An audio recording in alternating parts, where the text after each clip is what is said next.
So about 20 years ago, my father had a PSP. It was like a regular black PSP 1000, the original model. Got a few UMD games with it, some classics like SOCOM and like EA Fight Night, Scarface, and my personal favorite, which was Spider-Man 2. Man, that's a good money right there. He had it stored up in his closet for a while, and one day he decided to just give it to me. He hadn't used it in years. It was in pretty good condition.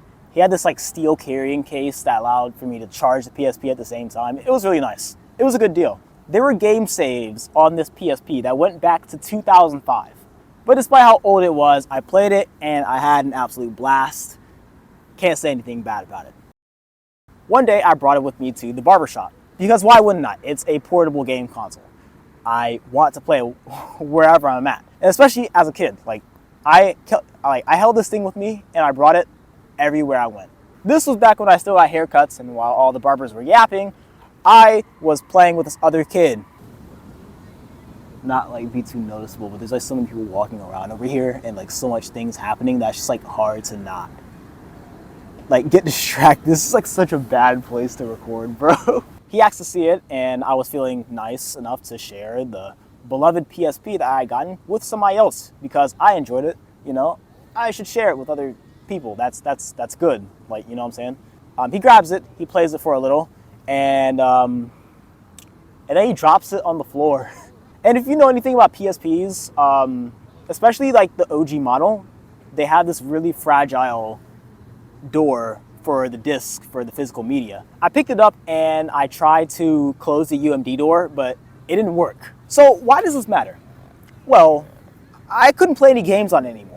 And as any younger 9-year-old would do, I went home and I cried about it and I fell asleep and I forgot about it the next day. But I kept trying to fix this PSP over the months, over the years, and to no avail because I never actually bought the parts off of eBay. But you get the point. I was a persistent kid about it. I really wanted to have this. So then let's fast forward to this summer. I bought a PS Vita, a really nice PS Vita, a khaki black model, one of the Japanese models. So, it had the flip buttons, but other than that, it was in great condition. Yeah, it got sent back all the way to Japan by the post office when it arrived. And why this happened, well, it's a long story. I was living overseas, and anyway, it didn't come in the original packaging, so yeah, I got sent back. I waited so long. I was so hyped for it. I paid the money. It got sent all the way back. I did get a refund, but I still wanted it. So losing the PSP is what kind of got me obsessed with portable electronics and consoles, and, what other thing could I set my eyes upon than the Vita? So now let's come to the present. Now, I have gotten my hands on one. And I realized that's a bit more than just a piece of hardware, but it's something way bigger. Well, at least nowadays it is. So let me go ahead and explain why this thing is genuinely so good and why I love it so much. I feel like while I play some Jet Set Radio, we need to go into the history of this console. All right, so I'm just gonna read directly off my script. The Vita was launched back in 2011 in Japan and early 2012 everywhere else in the world. It came in two versions, a Wi-Fi model for only $250 and a 3G model for $300, which sounds fine until you realize that Sony made you buy expensive proprietary memory cards just to actually use it. At launch, the hardware was ahead of its time. You had a beautiful OLED screen, you had dual analog sticks, you had touch controls on the back, and of course the touchscreen, and you even had motion sensors. But all of that power just couldn't save the Vita. After a strong few first months and, things were going good for Sony, they were happy, the sales just fell off a cliff. AAA devs just bailed on the Vita, and Sony slowly shifted their focus back over to the PS4, and essentially they just made the Vita into a remote play accessory rather than a real console. Most people blame the expensive storage, the weak and oftentimes a bit weird marketing, and the rise of smartphone gaming, at least the way it was rising back in the 2010s, and it's kind of stagnated nowadays, as the reasons for its commercial failure. The community that stuck around, however, well, they basically kept this thing alive long after it was abandoned. All right, more of me just obviously reading off of my script. The PS Vita has two models. All right, you have the Vita 1000 which is the launch model. You have the OLED screen, you have the metal frame. It's the one that I have right here. And the Vita 2000, which is lighter. It has an LCD screen, micro USB charging, and it has 1 gigabyte of internal storage, which means that you didn't actually have to buy a memory card immediately, though you would probably want to, since, you know, Vita games take up a decent bit of storage. The 2000 was more modern in a lot of ways. You know, it had the micro USB charging, it had the, what else did it have again? Oh yeah, it was lighter, it was thinner, it was called the Vita Slim, but the 1000 was famed for the OLED screen that it had. And this was an early OLED technology. You know, not many things had it around that time. The screen looked amazing, and it still does to this day.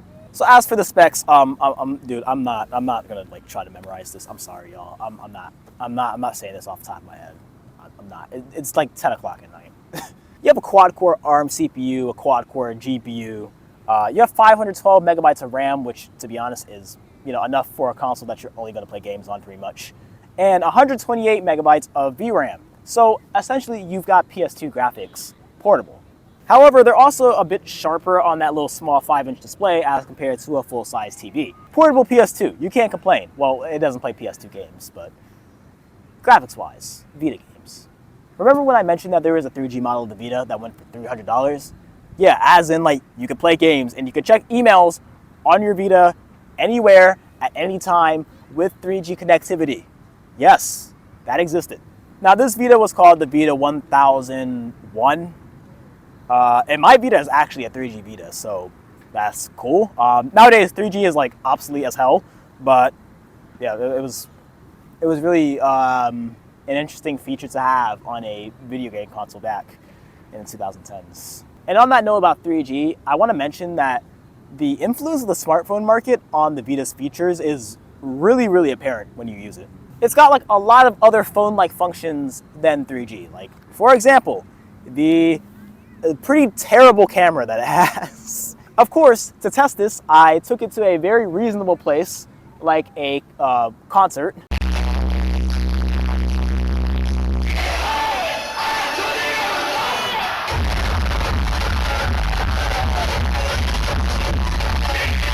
And yeah, it's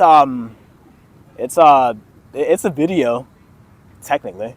But some pictures do have that grainy look that a lot of cameras in the 2010s and 2000s had. And, you know, people back then will probably say that it looked bad, but I think people now will probably say that it's an aesthetic or something like that. And I think it is. I think a lot of pictures on there look pretty cool nowadays. Beyond that, it's got some other apps like, you know, web browser, calendar, the email that I mentioned before. Yes, because you could check emails on your Vita. All in all, Sony over-engineered this console from the ground up. It's OP to the point that it still holds up in some ways today power-wise. And the software almost mirrors that of a phone.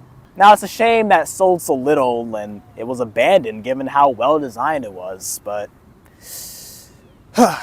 that's what set it up to be a console that is still maintained by the community to this day. And the software is where the bulk of the modding action happened. So, of course, let's talk about the homebrew. This console has had its software functionality expanded so far past what it was originally intended for that I think it's genuinely kind of funny in a lot of ways.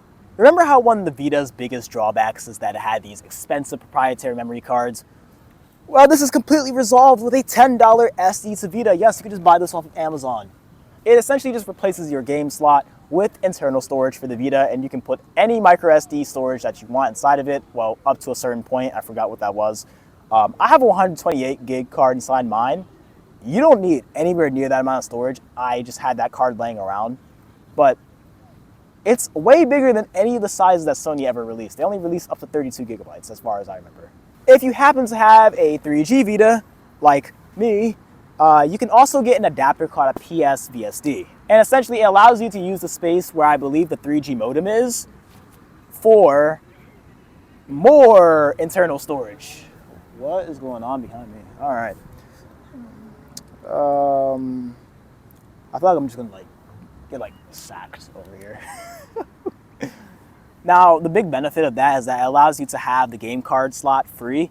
And I've also heard that it's slightly faster than the SD to Vita, but don't quote me on that. And to be honest, I find that the SD to Vita is plenty fast enough, so Your mileage may vary.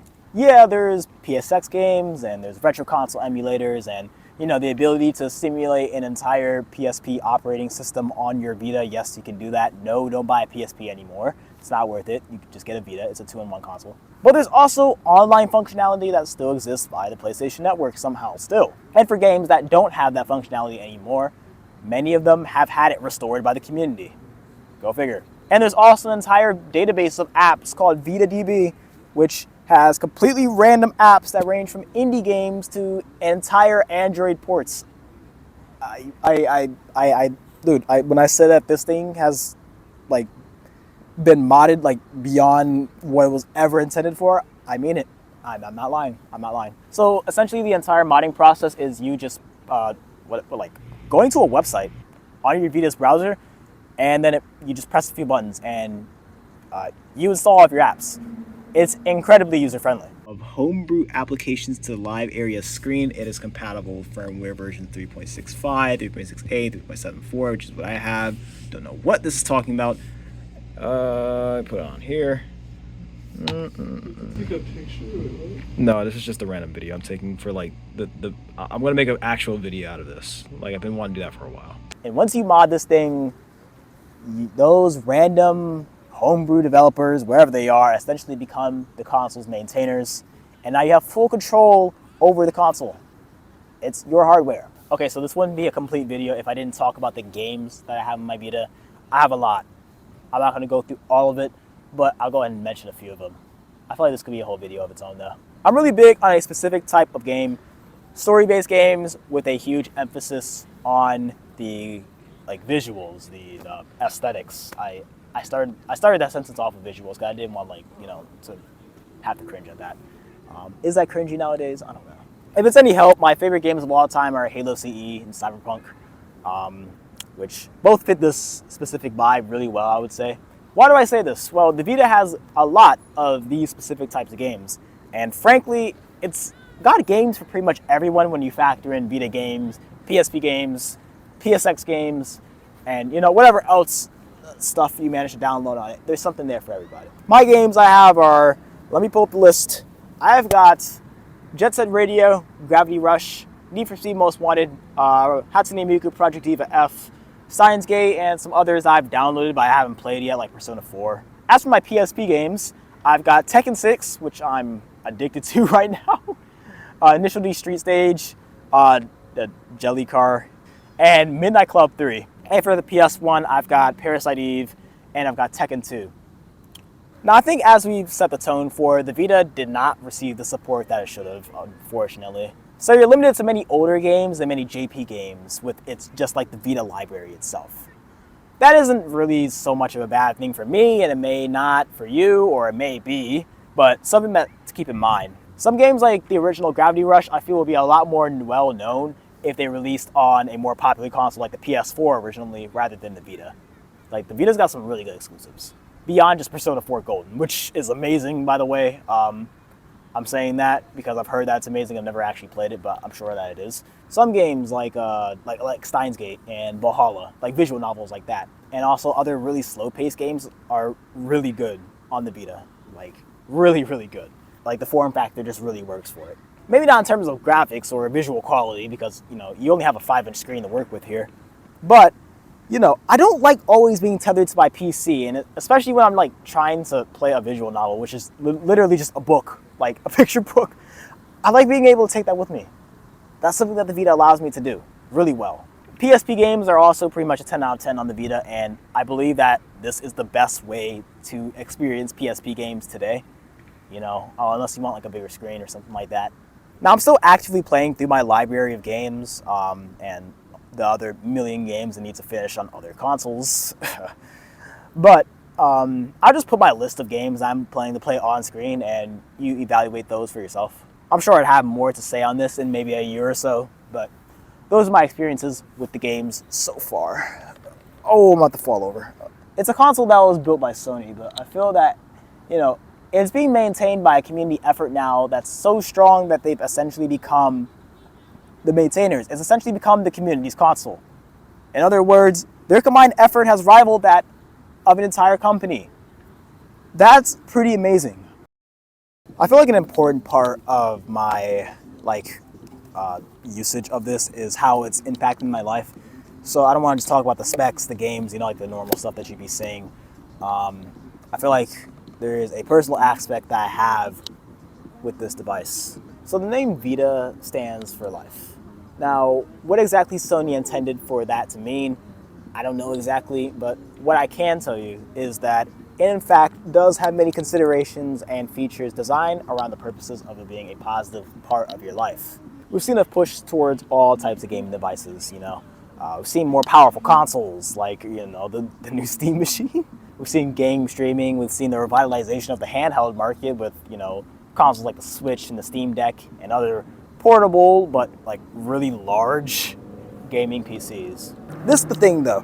Not only does the Vita have an insane amount of cool mods that you can do, but it's just that its fundamental design makes it more suitable for this whole, keep me off my phone and keep me more into my life thing. Unlike those other hefty portable consoles, the Vita is actually pocketable. Like, look at this. It's like the size of my hand. And to be honest, this extends to all handhelds of the past. The 3DS, the PSP, the DSi, the DS, all of them were able to fit in your pocket. Now, this came at the expense of power, but we all knew that. It was a trade-off that we were willing to make.